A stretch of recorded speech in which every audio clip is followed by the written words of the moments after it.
Hello friends, શાક રોટલી બનાવવાનો કંટાળો આવતો હોય અને કંઈક હેલ્ધી ખાવું છે તો ફક્ત 4 બટેટાનો 4 ચમચી તેલથી આ નાસ્તો બનાવશો તો મોટાઓની સાથે નાના બાળકો પણ પ્લેટ ભરી ભરીને ખાશે, મન ભરાશે પણ પેટ નહીં ભરાય એટલો ટેસ્ટી આ નાસ્તો બનીને તૈયાર થાય છે મિત્રો। તો ચલો રેસીપી બનાવવાનું શરૂ કરીએ। તો 4 બટેટાનો એકદમ નવો નાસ્તો બનાવવા માટે અહીંયા મેં 4 બટેટા લીધા છે અને બટેટાને મેં પહેલેથી જ એકદમ સરસ એવી છાલ ઉતારી લીધી છે અને સરસ પાણીથી ધોઈ પણ લીધેલા છે। તો આ બટેટાને આપણે સાઈડમાં કરી દઈશું અને ત્યાર પછી અહીંયા આપણે આ રીતની નાના કાણાવાળી ખમણી લેવાની છે અને બટેટાને આપણે ખમણી લેશું।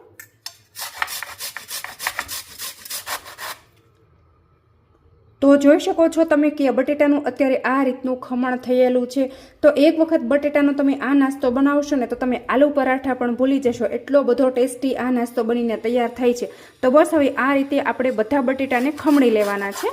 તો હવે અહીંયા તમે જોઈ શકો છો કે મેં 4 બટેટાને એકદમ સરસ એવું ખમણ કરી લીધેલું છે। તો હવે આ ખમણને આપણે સાઈડમાં કરી દેશું અને એક બાઉલમાં આપણે તાજું પાણી ભરી લેવાનું છે અને એની અંદર આપણે ખમણને ઉમેરી દેવાનું છે, જેથી કરીને વધારાનો જે સ્ટાર્ચ હોય એ નીકળી જાય અને બટેટાનું ખમણ છે ને એ કાળું ના પડી જાય, એટલા માટે ખાસ આપણે પાણીમાં ઉમેરવાનું છે।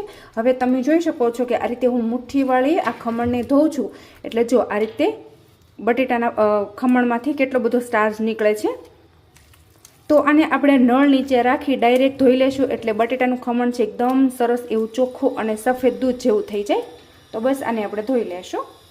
તો અહીંયા તમે જોઈ શકો છો કે બટેટાના ખમણને મેં 3 થી 4 પાણીથી ધોઈ લીધું છે અને એકદમ સરસ એવું કોરું પણ થઈ ગયું છે અને સરસ એવું છૂટું છૂટું પણ થઈ ગયું છે। તો બસ આની અંદર આપણે રેગ્યુલર મસાલા અને બીજી બધી સામગ્રી ઉમેરી દઈશું। તો સૌથી પહેલાં અહીંયા આપણે 1 વાટકી બેસન લેવાનો છે અને બેસન આપણે બટેટા સાથે મિક્સ કરી દઈશું। તો મિત્રો આ એકદમ નવી રેસીપી છે, વિડીયો તમે પૂરેપૂરો જોજો અને એક વખત આ રેસીપી તમે ચોક્કસથી ઘરે ટ્રાય કરી જોજો મિત્રો। અને ત્યાર પછી અહીંયા આપણે બેસન ઉપર પાણી નાખી દઈશું,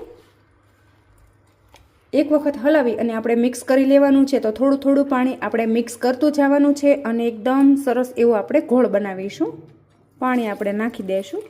તો અત્યારે મેં 1 ગ્લાસ પાણી નાખેલું છે, જો જરૂર પડે તો આપણે ફરી વખત પાણી ઉમેરીશું। એક વખત હલાવી અને ફરી વખત આપણે મિક્સ કરી લઈશું। તો સૌથી પહેલાં આપણે બટેટા અને બેસનને મિક્સ કરવાનો રહેશે, કેમ કે બેસનની અંદર જે ગાંઠા હોય એ બધા આપણે પહેલાં ભાંગી લેવાના છે અને પછી આપણે એની અંદર બેઝિક મસાલા અને બીજી બધી વસ્તુ નાખીશું। તો અહીંયા તમે જોઈ શકો છો કે બેસનના બધા ગાંઠા ભાંગી ગયા છે। તો આ રીતનું આપણે બેસન બટેટાનું બેટર બનાવી અને તૈયાર કરવાનું છે। જો તમારી પાસે આ રીતનું વિસ્કર હોય તો તમે એનાથી પણ ફેરવી શકો છો અથવા તમે ચમચાથી પણ ફેરવી શકો છો। આપણે મિક્સર અથવા બ્લેન્ડરનો બિલકુલ ઉપયોગ નથી કરવાનો। જો એ આપણે ઉપયોગ કરીશું ને તો આ રીતના જે બટેટાના લચ્છા છે એ તૂટી જશે। તો આ રેસીપીમાં બટેટાના જે લચ્છા છે ને એના લીધે જ આ નાસ્તાનો ટેસ્ટ ખૂબ જ સરસ એવો આવે છે। તો તમે એક વખત આ રેસીપી બનાવશો ને મિત્રો તો તમે આલુ પરાઠા પણ ભૂલી જશો, એટલો મસ્ત મજાનો કાચા બટેટા અને બેસનનો નાસ્તો બનીને તૈયાર થાય છે મિત્રો। તો બસ હવે આપણે આની અંદર બેઝિક મસાલા કરી લઈશું। તો સૌથી પહેલાં અહીંયા મેં ચીલી ફ્લેક્સ લીધેલા છે, તમને ન ભાવતો હોય તો તમે સ્કીપ પણ કરી શકો છો, પણ થોડા નાખશો એટલે એકદમ સરસ એવો ટેસ્ટ આવશે। ઉમેરી દેશું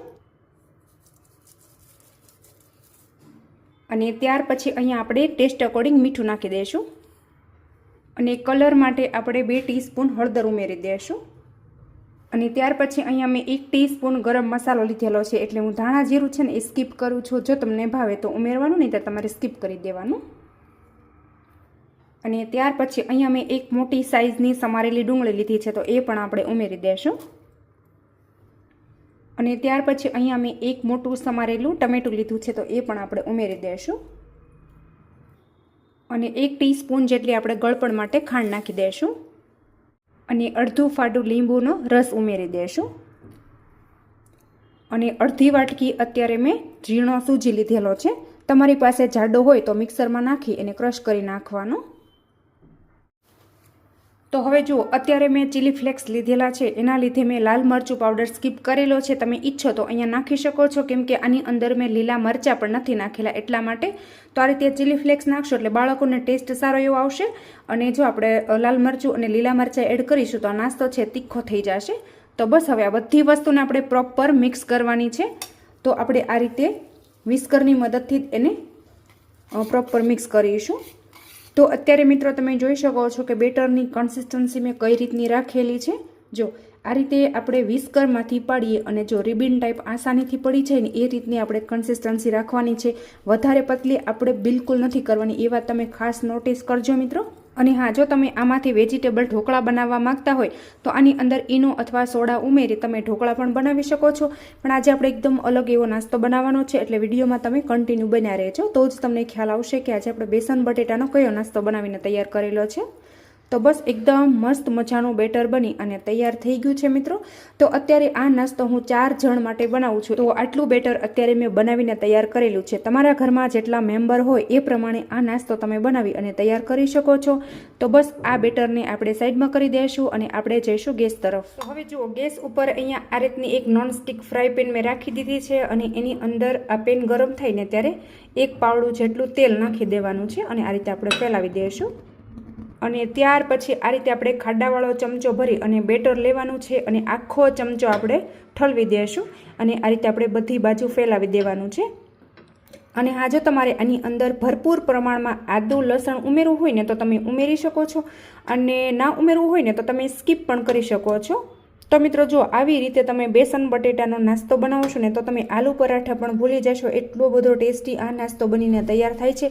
તો બની ગયા પછી પણ હું તમને પ્રોપર બતાવીશ કે આ કેટલો બધો સોફ્ટ બને છે. તો હવે જુઓ, આ બેટર આપણે નોનસ્ટિક ફ્રાય પેનની અંદર એડ કર્યા પછી 2 મિનિટ જેવો ટાઈમ થાય એટલે ઉપરનું જે લેયર છે એ ડ્રાય થઈ જાય પછી આપણે આ રીતે આપણે સ્પેચ્યુલા લઈશું અને સ્પેચ્યુલાની મદદથી આ નાસ્તાને આપણે પલટાવી લેવાનો છે. તો તમે જોઈ શકો છો કે કેટલો આસાનીથી એ રિમૂવ થઈ જાય છે.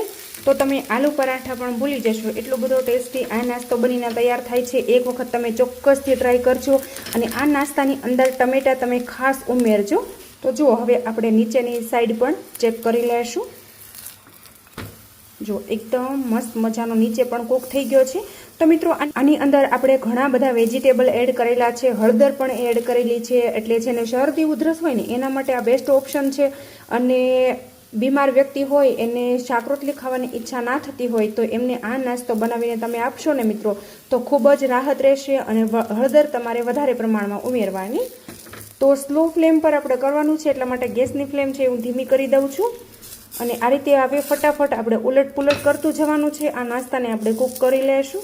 એકદમ સરસ એવો કૂક થઈ જાય એટલે આપણે કાઢી લેશું. અને લેયર જાડું પાતળું તમારે જે પ્રમાણે કરવું હોય એ રીતે તમે કરી શકો છો. જેટલું પતલું કરશો એટલો ફટાફટ કૂક થઈ જશે અને ખાવાની પણ મજા આવશે મિત્રો. અને હવે આપણે એને પ્લેટમાં કાઢી લેશું અને બચેલું જે બેટર છે એમાંથી પણ આ જ રીતનો નાસ્તો આપણે બનાવી અને રેડી કરી લેશું. જો કેટલો મસ્ત મજાનો નાસ્તો બની અને તૈયાર થયો છે મિત્રો. તો હવે જુઓ, અહીંયા મેં સાઈડમાં સોસ સાથે સર્વ કરેલો છે. તમે અહીંયા ગ્રીન ચટણી સાથે પણ સર્વ કરી શકો છો. અને ત્યાર પછી અહીંયા જો આપણે જે આ નાસ્તો છે એને આપણે આ રીતે પિઝા કટરની મદદથી એકદમ સરસ એવો શેપ આપી દઈશું કટ કરીને, એટલે તમને આઈડિયા આવે કે કેટલો બધો પોચો રૂ જેવો આ નાસ્તો બનીને તૈયાર થયો છે. તો જુઓ મિત્રો, એકદમ મસ્ત મજાનો બેસન બટેટાનો નાસ્તો બનીને તૈયાર થઈ ગયો છે. તો તમે આ નાસ્તાને શું કહો છો ને એ કોમેન્ટમાં તમારો ફીડબેક જરૂરથી આપજો. અને તમે આ વિડીયો ક્યાંથી જુઓ છો ને એ પણ કોમેન્ટમાં લખવાનું બિલકુલ નહીં ભૂલતા. તો જો હું તમને એની સોફ્ટનેસ બતાવી દઉં. જો એકદમ પોચો સરસ એવો રૂ જેવો બનીને રેડી થયો છે. અને આલુ પરાઠાને પણ ભૂલી જાઓ એટલો બધો સરસ એવો બન્યો છે. જો તો મિત્રો, તમને મારી આજની એકદમ નવી રીતે નાસ્તો બનાવવાની રેસીપી કેવી લાગી છે ને એ કોમેન્ટમાં તમારો ફીડબેક જરૂરથી આપજો. અને તમે મારો વિડીયો ક્યાંથી જુઓ છો ને એ પણ કોમેન્ટમાં લખવાનું બિલકુલ નહીં ભૂલતા. અને હજુ સુધી તમે મારી ચેનલ ઉપર નવા હોય તો ચેનલને સબસ્ક્રાઈબ કરી લેજો. Thank you.